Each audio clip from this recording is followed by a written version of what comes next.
Hello everyone, you are watching Peggy's Creative Art Space podcast. I'm working in my gift to possibly motivate you in your passion, the arts. Let's take a look.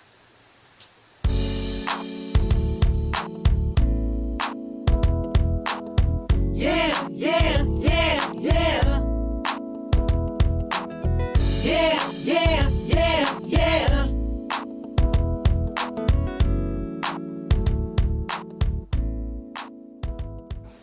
Hello everyone and welcome back to Peggy's Creative Art Space podcast. I am delighted to have you join me each week to invest in your passion with good creative conversations about the arts. So invite others who could benefit from the awesome career knowledge of our awesome guests. And don't forget to make contact with them either. Encourage students to enroll in our drama classes, our seminars, and our workshops. You can help your community thrive through the arts. Partner with folks that could help heal our nation. You never know what you could do. Remember, there's always strength in numbers. So let's get started with someone who is doing a lot of community building, not only through the arts, but with life skills too. We are honored on this final week of Women's History Month to introduce Miss Jacqueline Dace of St. Louis Artworks.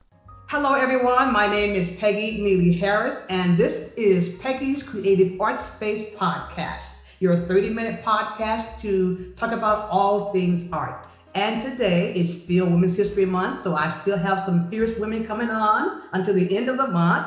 And I'm going to tell you about a special lady that I met, and we just hit it off because we are both artists at heart.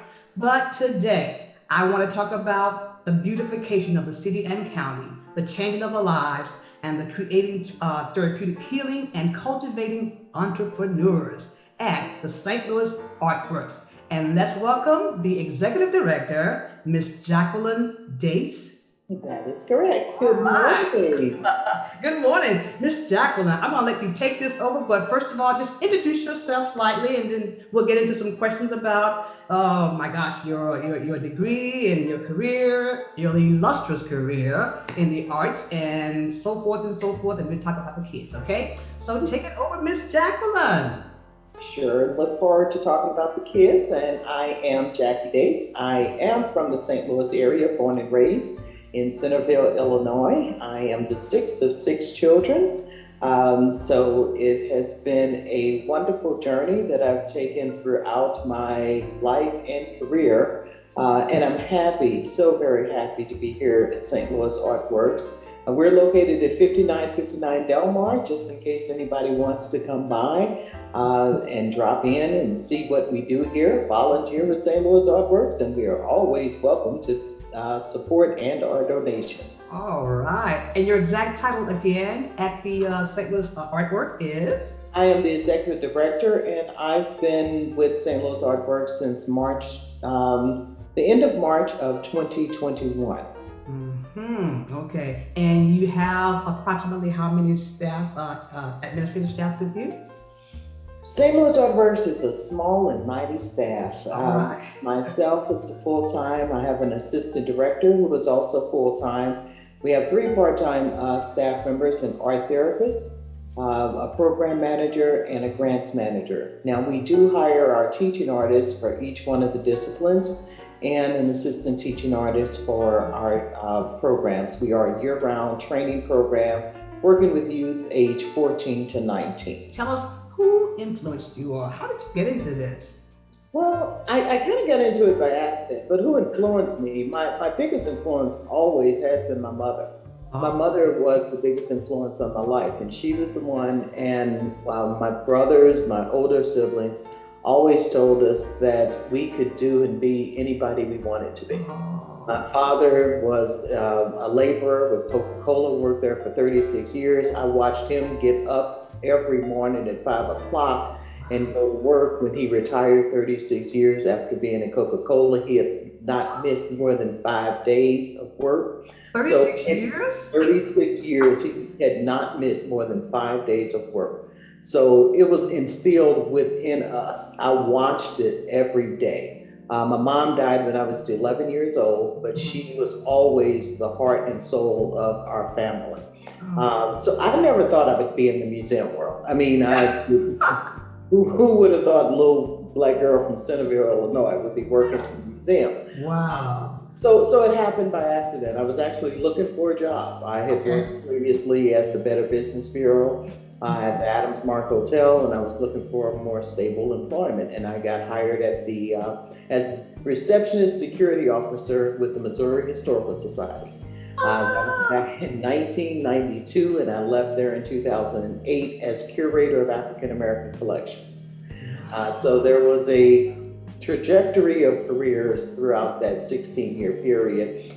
During the same time, I also taught at Washington University Mm-hmm. for about 7 years, African Americans, the St. Louis African American History course. Mm-hmm. Left St. Louis, went to Chicago, worked for the DeSavo Museum as a, I love that museum. I do too. It is the original independently owned African American museum in the United States. Left Chicago and I went to Jackson, Mississippi as the project director for the Mississippi Civil Rights Museum, which we were building. And then I came back to St. Louis in 2016 and we opened the National Blues Museum. Hey, blues lady, all right. Love the blues, and we have some fantastic blues musicians here in St. Louis. Yes, we do. Yes, we do. And I left St. Louis, went to Cincinnati for the National Underground Railroad Freedom Center as the deputy director. And then came back to St. Louis just before the pandemic hit. And then COVID. Back in 27 years.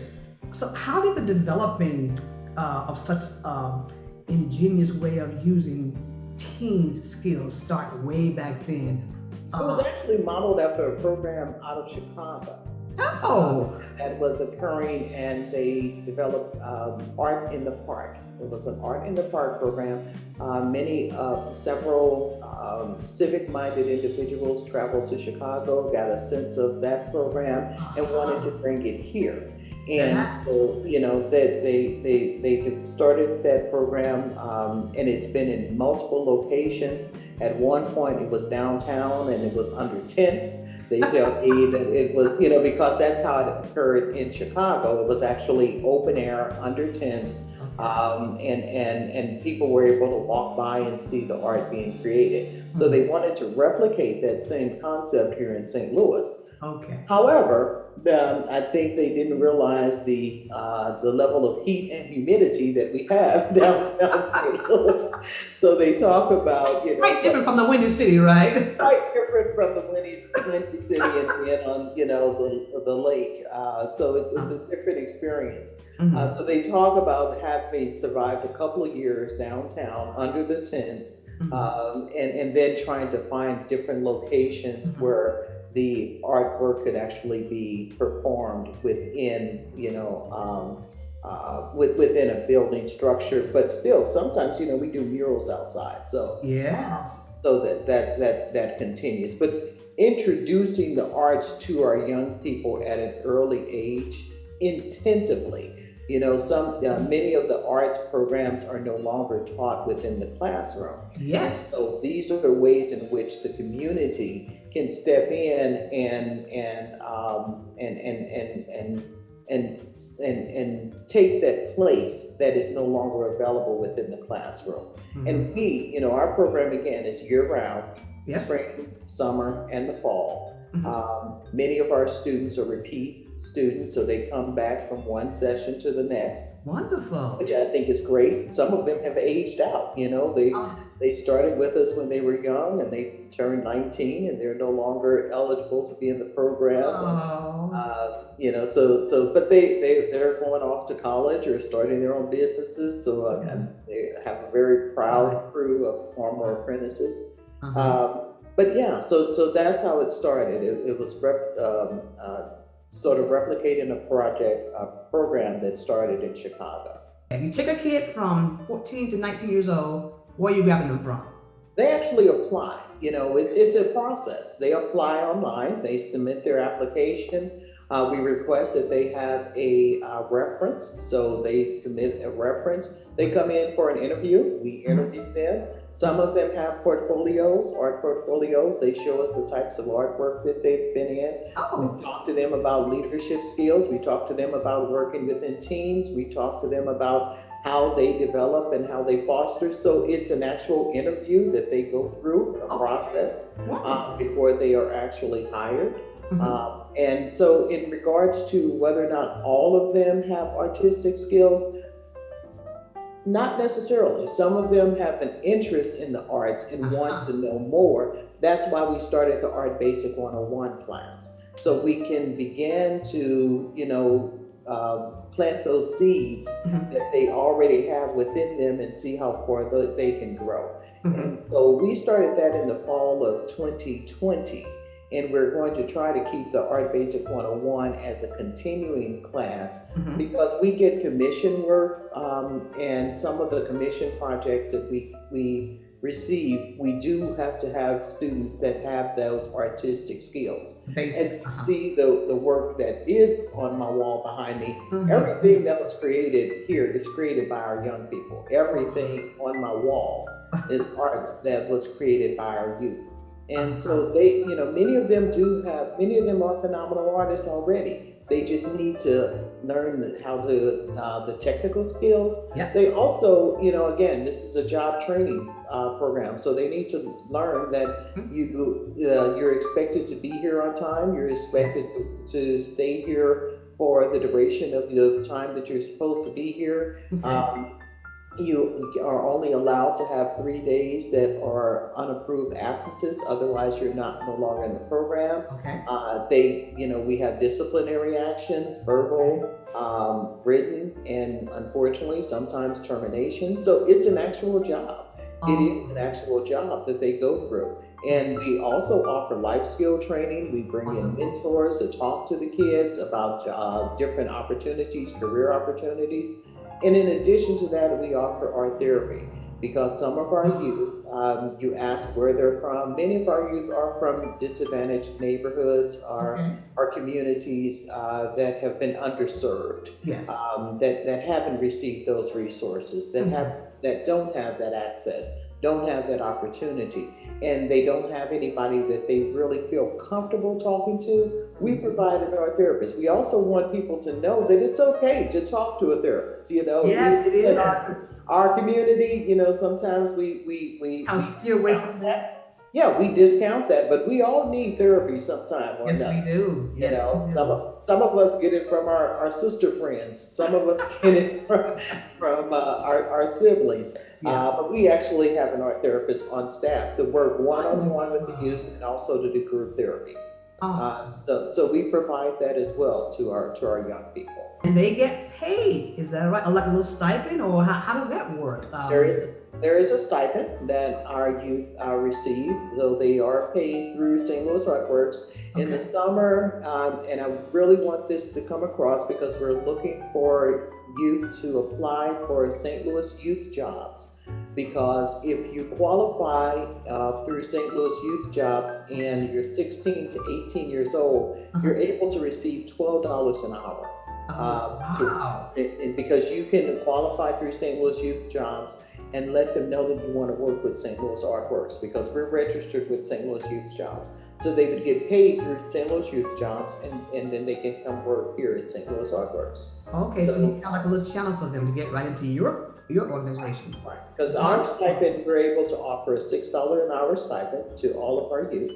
And so through St. Louis Youth Jobs, those that qualify receive a significant boost. In addition to that, the city of St. Louis is now offering free Metrolink and bus passes for St. Louis city residents, so there's no excuse anymore. Great transportation, there you go. You get transportation, and that's being offered through December 2022, and they can apply through the city of St. Louis. We provide bus passes for our youth, so if they need transportation, we can provide bus passes. So I would strongly encourage that they contact St. Louis Artworks. We're available through Facebook, Twitter, and stlartworks.org is our website. So all of our contact information is on our website. Tell us a little bit more about those rain barrels I've been seeing and hearing about. You've been colorizing the whole city. So tell us about what's going on right now and who is the most important person that's been involved in that. I hear somebody famous. Most important person. Wow, that's great. Well, several of them. Yeah, let's go several. But I know that you all were connected with Michelle Obama for some reason. So this is an audience about that. Yes, in 2016, St. Louis ArtWorks received the Art and Humanities Award that was awarded to St. Louis ArtWorks via Miss First Lady Michelle Obama. Yeah. It was the last Art and Humanities Award that was distributed to as part of the program. So we're honored to be a recipient of that. And that's, again, I'd like to let people know that's right here in St. Louis. Right here in St. Louis. We are a nonprofit organization, so we're always looking for support. And right now we're working on several projects. We have a grant from the Bloomberg Philanthropies. Bloomberg, right? We're working on asphalt art design and on Hamilton Avenue right here in St. Louis City. We are going to be doing some intersections along Hamilton for the attempt at speed reduction. You know, we're trying to look at ways in which we can manage the speed along that roadway. So that's going to be a project that actually we're looking for volunteers to come out and help with the painting. April the 2nd, April the 9th, and April the 23rd. We will be out on the intersections on Hamilton Avenue, right here off of Delmar. Additionally, we received funding from the Metropolitan St. Louis Sewer District, and that's what you were talking about with the rain barrels. Yeah. We have 2 rain barrel projects that we're working on right now. One is MSD requested that we actually create a rain barrel, a large-scale rain barrel that will be placed in front of their corporate office that they're building right at the corner of Market and Jefferson downtown. Wonderful. So again, our students will be represented in the city. But we also, they were able to purchase rain barrels for us to design. So our students themselves are designing rain barrels that will be available for sale at our spring sale, which is April the 30th. Here at St. Louis ArtWorks from 10 o'clock to 3 o'clock. And the public is more than welcome and invited to attend and see some of the work that our youth are creating. We also have a art technology course that's conducted virtually. That's also being conducted this spring. Wonderful. And in addition to that, as I mentioned, we have our Basic 101, Art Basic 101 course. So currently we're in the middle of 5 programs, I think. I hope you have enough youth to do all of that stuff. We do. We're working with 42 youth this spring. Woo! That's a lot. Yeah, and hopefully in the summer we'll have at least 60. We'll have at least, the summer program starts June 13th. Will run through July the 20th. And again, if they qualify through St. Louis Youth Jobs, they can apply. If not, they can apply online here at St. Louis ArtWorks on our website. We'll post all of that information. And and it's from 10 in the summer. It's from 10 o'clock to 3 o'clock Monday through Friday. So they're here all day. They receive a paycheck, and they get a lot of training. A lot of training is available to them. We serve the region. We get students that have migrated or immigrated to the St. Louis area. The last couple of sessions, we had a young lady that was from Afghanistan that was part of our program. And she talked about how one of the things that she said is that she's never heard of a program like this. This program is unique. Not only in terms of, again, the art component, but the ability to network, the ability to be creative, the ability to be yourself, who your true self is, and we encourage that. I mean, that's not something that's just like, this is encouraging. You're able to come here and you're able to be who you are. And so that's one of the great things that I've seen here is, like I said, we have that young lady from Afghanistan. We have students that are LGBTQ plus, and they're able to come here and they're able to be themselves. Okay, so now we can't forget the traditional artists, the mature, older artists who've already done some great works like, I love Edmonia Lewis. She was a wonderful sculptor. As a matter of fact, she did the bust of Cleopatra, didn't she? But do you ever bring in, the old heads to kind of give them a sense of, hey, where I've been, what they've been through, the accolades they have, just the wonder of it all? Do you ever bring anyone older? Last year, I was able to reach out to the blues 3-time Grammy Award-winning Bobby Rush, and I called him, and he came in and talked to the kids about the origin of the blues, and he played music with them and talked to them for probably about half an hour to 45 minutes. It was a great engagement.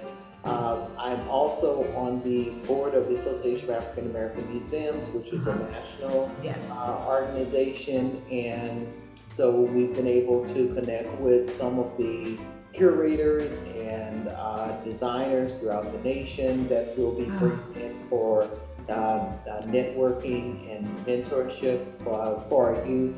Some of our youth are not going to go into the arts. We understand that. Sure. The creativity that is pulling out of them can be applied in any field in which they're working. Yes. And also the idea that they're able to get a sense and interpret an idea and a concept that also can be applied to any field. It should be applied to any field. We don't want a network of people that are just robotic. Regurgitating information and repeating everything that they say or chain work. We want them to be creative in whatever they do. If an artist watching my podcast would want to say, hey, I think I got something that I can add, how do they apply to become teaching artists? Tell us about that a little bit. I know it may be on your website, but tell us a little bit about how can they apply, or what kind of artists you're going to be looking for, seamstress or, Yeah, we open up because we like to keep a list of available teaching artists. Okay. And we do, we would like for people to send us the resume and send us a cover letter, so that we can evaluate, and especially if we have a discipline that's coming up whether it's summer, fall, or spring, we can identify which teaching artists we're needing for the next session. But we also, sometimes if you haven't actually worked with St. Louis Artworks, we have teaching artists that are substitute teachers. So that's why we like to get that list of available people, because a nice pool. Because we also, we're looking for sculptors that for the future, because we need that pool of sculptors. We're looking for mixed media artists. People that are working in multiple fields or that have that skill set. So yes, just send us your resume, and our program manager often goes through those resumes and the cover letters, and it'll bring someone in for an interview. We like to talk to them and interview people. As you know, having hired people before, you can look at the resume, and you may have the skill sets, but personality means a lot, especially when you're working with our youth. So we try to get the sense of the personality and who you are through the interview process also. So that's who we are here at St. Louis. Awesome. Well, Miss Jacqueline Dace, I thank you so very much for coming on Peggy's Creative Art Space podcast, and we're here every Tuesday at 10 a.m. in the morning, and you will be featured. Awesome. Thank you so much for joining us. We appreciate your time and what you're doing for the community. Thank you. It's great to meet you. I appreciate what you're doing as well. Awesome. Thank you, Jacqueline. Bye-bye. Thank you for our special guest. Come back next week. We've got more. Today's creative tip: We're giving another shout out, first of all, though, to the Repertory Theater's Springboard to Learning Wise Right program. 10 elements of a well-written play. We're going to start out with 10 of those in April. I'll give you 10 right now, but we're going to start one at a time when we get there. So we want to start with beginning, middle, and end, character strategies, logical behavior, character voice, and dramatic conflict, character arc, cause and effect, theatricality, obstacles, and forward movement. Come back to see us in April and we'll get started. We're rolling down the river with Tina Turner. Did you know that Tina was born in Nutbush, Tennessee as Miss Anna Mae Bullock, November 26, 1939, and not in St. Louis, Missouri, as some people believe?